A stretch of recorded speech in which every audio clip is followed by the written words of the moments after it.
போன வியாழக்கிழமை பைபிள் ஸ்டடியில பேசினேன். 1 யோவான் 2ஆம் அதிகாரத்தை நான் பலமுறை வாசிச்சிருக்கேன், புரியல.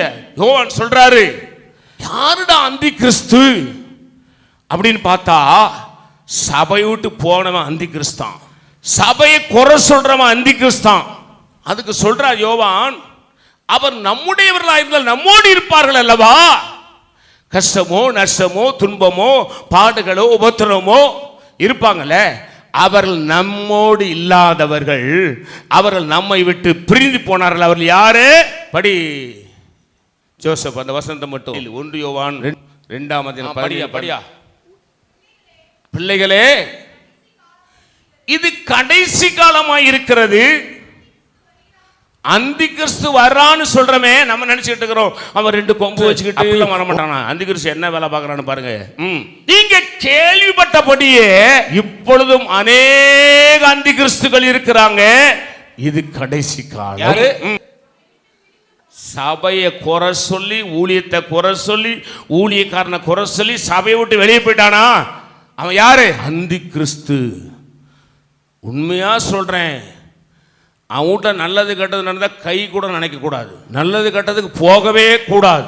சபையை குறை சொல்லி உன்னை ரட்சிப்புகளை நடத்தி, ஞானஸ்தானம் கொடுத்து, உன்னை அபிஷேகத்துக்குள் நடத்தி, உன்னை ஆசீர்வாதத்துக்குள் நடத்தி, உனக்கா உபவாசம் இருந்து ஜெபம் பண்ணி பசியும் பட்டினியுமா தேவ சமூகத்தில் காத்திருந்து எல்லா ஆசீர்வாதங்களையும் பெற்றுக்கொண்ட பிறகு சபை சரியில்லை, ஊழியம் சரியில்லை, ஊழியக்காரன் சரியில்லை சொல்லிட்டு போயிட்டான் பாரு, அவன் யாரு?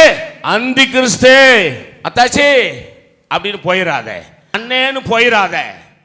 அவனுக்குள்ள இருக்கிற பின்மாற்றத்தின் ஆவி உன்னை பிடிக்கும், நீ பின்வாங்கி போயிருவே.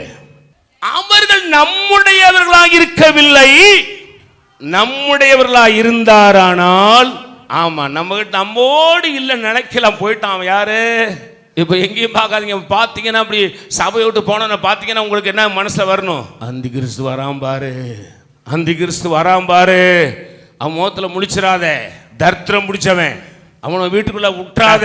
அவனை ஆண்டருக்குள்ள நடத்தி, ரட்சிப்புக்குள்ள நடத்தி, ஞானஸ்தானம் கொடுத்து, அவனுக்காக பிரயாசப்பட்டு உபாசம் பண்ணு, அவனுக்கு வேண்டிய சகல இகபல நன்மைகளுக்காக அந்த சபை, அந்த ஊழியக்காரன் போராடி ஏதோ ஒரு சின்ன காரணத்துக்காக சபையை குறை சொல்லிட்டு போயிட்டான்.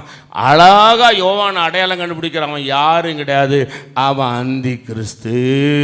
அவனுக்கு தண்ணி கொடுக்காத, டீ கொடுக்காத, சோறு கொடுக்காத, அவனை வீட்டுக்கு வந்தா நீ வராதப்பான்னு சொல்லிடு, ஏன்னா அவன் அந்தி கிறிஸ்து.